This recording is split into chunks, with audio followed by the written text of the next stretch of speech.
Hi everybody, Monica here at King's Titan Homestead, doing some dishes. And I thought I would just tell you about the day so far and some random thoughts. So I worked probably about 8 hives this morning. And even though in this area we have this really gorgeous thimblehead, which is a really pretty yellow flower that a lot of people get mistaken with goldenrod. It is not a goldenrod. I think it's called Trans-Pecos thimblehead. And I have a photo of that. I can probably insert right here. You could take a peek.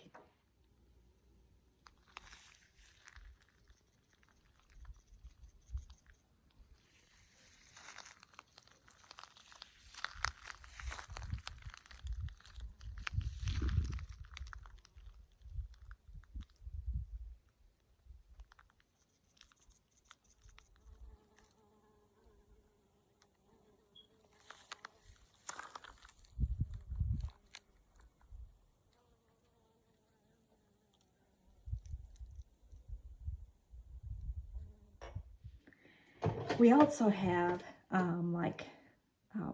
snakeweed and burrowweed and all kinds of amaranths and just all kinds of different pollen sources and everything blooming. And oh, the blazing stars, they're still going crazy. The blazing stars are just absolutely stunning. Dan even will not run one over because they grow wild here on our property, and he makes sure to mark where they all are, and he's just very particular. He's like, those are for the bees. They are literally alive every night. Just listen to them. So I got about 8 hives worked. My goal is requeening. I got some beautiful, absolutely beautiful European queen bees in, and I am going out there and requeening all of my live removals I did this year, changing them from Africanized hybrids to either Cordovans or the VSH hygienic pole line. So those are the 2 different types of queens that I got in. And so right at 8 hives though, they started getting sniffy, like Robbie, irritated. They were like on everything, they were not being good girls. And so I had to stop. Once they get like that, you shut the bee yard down. You don't continue working them. You know, you just encouraging robbing to happen. And so even though they got all this wonderful stuff to go out and forage, it's kind of telling me that maybe the nectar flow is not doing too well. Lots of pollens, maybe not so much nectar. So got quite a few hives ready to requeen, and I'll probably take y'all along on some of the requeening here in the next couple days. One of the hives was so huge and so nasty that I ended up making a few nukes off of her just to get her to accept some of these queens. When a hive is like that and is like one of those 1 to 10, a number, 8, 9, 10 on my heatometer, I have to split them up. They're really bad when there's a high number, and they literally just keep on killing the European queens that we introduce to them if we don't do something kind of drastic. But then afterwards, it's fabulous, and got some nice gentle hives, and I haven't met a hive yet that I have not been able to requeen. I do not, what do they call it, euthanize an Africanized hybrid hive. I don't do it. Haven't met one yet that I've had to do that to. Now, that doesn't mean that I haven't broke them up down to like 3 frames in order to get them to accept a queen, but I've never euthanized any Africanized hybrid hive or colony. I'm kidding. It seems as though the more things I do with social media and YouTube, the more people like to correct me. So I try so hard to use the right terminology, but sometimes I'm just yakking away and stuff comes out of my mouth. So, sorry. I just hope that people in the end really just kind of figure out, without the precise terminology, you still know what I'm talking about, and that you still might learn something from the videos, because that's basically all I'm really doing it for. I'm not here to listen to myself talk. Maybe I am. I don't know. So, couple things today. After I worked bees, I made a gas run. Living off grid with just the generators running, and we've got a couple generators running right now. It's expensive. 5-6 years ago when gas was really ridiculous, oh my gosh, it was hard to get ahead on anything because all the money we were making, we were putting right back in to just keeping the lights on. And we really need to do something about solar. I mean, really, really need to do something about solar. As you can tell right now, the lights are not on. And that means the generator's off.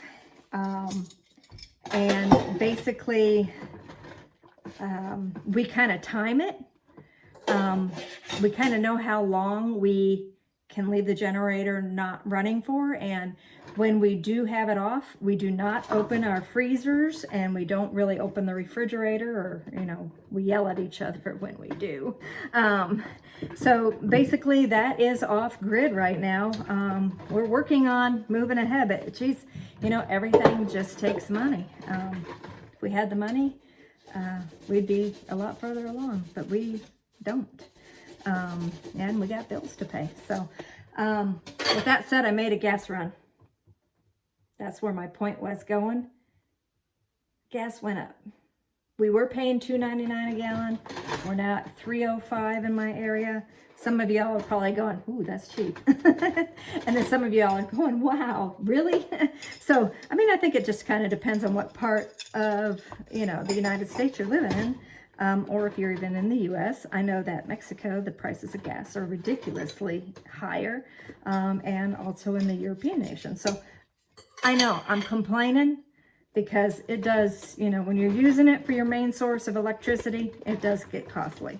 So really, really, really need to focus on getting solar and alternative energy going. Big focus. Big. Huge. So I had to stop working temporarily on the jackalope den because we had a guest come.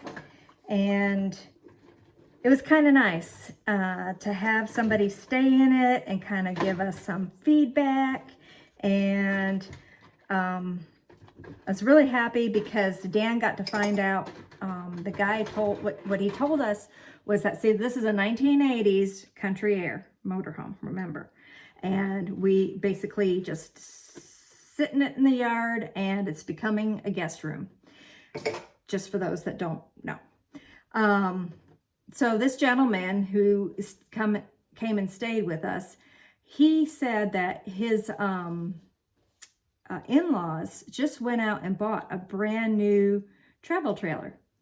And he said that this 1980s Country Air is literally better insulated and way better built. It's holding the coolness in it way better than these brand new travel trailers.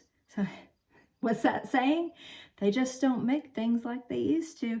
And that kind of impressed Dan. Dan kind of was like, it's old, and he was, like I said, he wanted to scrap it. He's like, we need to get rid of it and get us something new. But the air conditioner works great in there. And the guy, even though he's a city boy, he's just doing just fine. And very happy. And he said it's very cozy, which actually just made me feel really good because Cheryl and Eldon and I had been working on it. And so I'm just tickled to death. And I can't wait to get back in there and continue doing some more cosmetic work on it. So stay tuned for more work on the jackalope den. Some other things that we have coming up this week, and I'll try to remember to video. Okay, so we're going to be doing some queen introduction to the hives here on the property from the feral removals that we do. We're going to go visit Roy, and Roy's got 3 different hives and all 3 different styles. So we have a Layens hive, we have a Long Lang, and a standard Langstroth. So we're going to visit that those 3 hives, double check the queens, make sure they got, everything's going okay. We got a feeling something's wrong with the Lands hive. So that's going to be probably something we're going to be working on fixing. So hopefully I'll try to remember to just do a quick video on all of that so you guys can follow along. Then maybe Jessica will let us film her hive, which is a carniolan that she had actually bought as a nuke from Tractor Supply. So kind of finding out how the Tractor Supply quality nuke from spring of 2021 is holding up. And what else do we have coming up? I got to go get pavers from a friend's house. Big donation of pavers that will be being used for our hive walk, our historical and educational hive walk that we plan on putting in here. So I think that's about it for the coming week, other than a bunch of other things happening. Oh, a removal that is pretty much almost scheduled is going to be a trap out. So it's in a block wall. So we got that coming on, and those bees chase the homeowner, so they're naughty bees. And so I'm kind of hoping it's going to be able to be done. He wants to save them. He actually wants to keep them. So we're going to be doing the trap out and just leaving them there with him and requeening them over time so that he's got himself a brand new hive. So I'm just going to be kind of the person just doing the service, and hopefully we'll film that and get that to you guys too. Other than that, so those are all the wonderful things we got to look forward to this coming week. And yeah, let's see what else I've got. Oh, an update on our ducks. So I have been trying for like 3 years to raise Muscovy ducks. The hens sit on them, and then the babies the ducklings reach a certain stage inside the shell, and then it's like they just die. It's really gross. I am not showing you photos. Don't ask for them. But that was in the spring. That's what they look like in spring. Just mushy soup inside the egg. And I've been asking around, and nobody really has an idea for me. They're trying to tell me that maybe they're not fertile. Well, they are fertile because there's baby ducklings in there, and they're just reaching this one stage and they die. Well, here, closer to fall, I'm letting them sit again, hoping that this works. And I actually have 3 hens sitting on eggs. 2 eggs recently broke, so I opened them. And I had beautifully formed little ducklings that were still breathing. But they cracked. But at least I was able to kind of check the progress. I am really horrible at candling. I really need to, I guess, Google search candling. But I'm hoping that the temperature is changing, and that with the humidity that we're having this year and things like that, maybe it's just a little bit better for raising ducklings. And so I'm hoping that we'll maybe have some ducklings here pretty soon. Oh, one more thing. I almost forgot. I have to finish restoring those 3 Anasazi pots that came in for restoration. They're getting close, but they have to be finished this week so I can ship them back to their owner, because they're going to be displayed at a show. And so I've got to get on that. So those are coming up too. So busy week. I hope you guys will like and subscribe so you can continue to watch all the weird things that I do, and my trials, my wins, and my failures. What are the failures this week? I did not water the garden in time, and I lost my watermelon radishes. They died from neglect.